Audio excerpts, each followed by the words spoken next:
കാഴ്ചയിൽ ഒരു പെണ്ണാണ്, പക്ഷെ ആള് ആണായിരിക്കും. കാഴ്ചയിൽ ആണാണ്, പക്ഷെ ആള് പെണ്ണായിരിക്കും. നപുംസകം എന്ന് പറയുന്നത് അത് അള്ളാഹുവിന്റെ സൃഷ്ടിപ്പിൽ പടച്ചതമ്പുരാൻ നൽകുന്ന, ശരീരത്തിൽ നൽകുന്ന പരീക്ഷണമാണ്. അസുഖങ്ങൾ വരുന്നില്ലേ ആളുകൾക്ക്?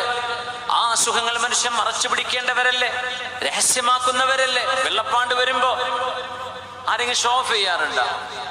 മറച്ചു പിടിക്കല്ലേ ചെയ്യാ? ഒരു പുരുഷന്റെ ശരീരത്തിൽ സ്ത്രീയുടേതുപോലെ ഹോർമോണുകൾ പ്രവർത്തിച്ച് ഒരു പെണ്ണിൻ്റെതുപോലെ ഒരു മനുഷ്യന് ഗ്രോത്തുകൾ ഉണ്ടെങ്കിൽ അത് പെണ്ണിനെ പോലെ വേഷം കെട്ടി ആഘോഷിക്കലാണോ? ഇത് എവിടുത്തെ സംസ്കാരമാണ്? അതൊരു വൈകല്യമാണ്. ആ വൈകല്യത്തിന് അള്ളാഹു അവർക്ക് ചില എക്സ്ക്യൂസുകൾ, ഒരുപക്ഷെ അള്ളാഹു റബ്ബുൽ ഇസ്സത്ത് അവരുടെ ക്ഷമക്കനുസരിച്ച് അതിന് കൂലി കൊടുത്തേക്കും. ഒരു മുസ്ലിമാണോ അവര് മാത്രം ഞാൻ പറഞ്ഞു കേട്ടാൽ മതി.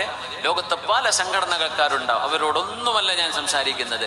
മുസ്ലിമീങ്ങളായ ആളുകൾ, നിങ്ങളുടെ ഉമ്മയും ഉപ്പയും നിങ്ങൾക്ക് ഒരു മുസ്ലിമിന്റെ പേരിട്ടിട്ടുണ്ടോ? നിങ്ങളൊരു മുസ്ലിം കുടുംബത്തിൽ ജനിച്ചവരാണോ?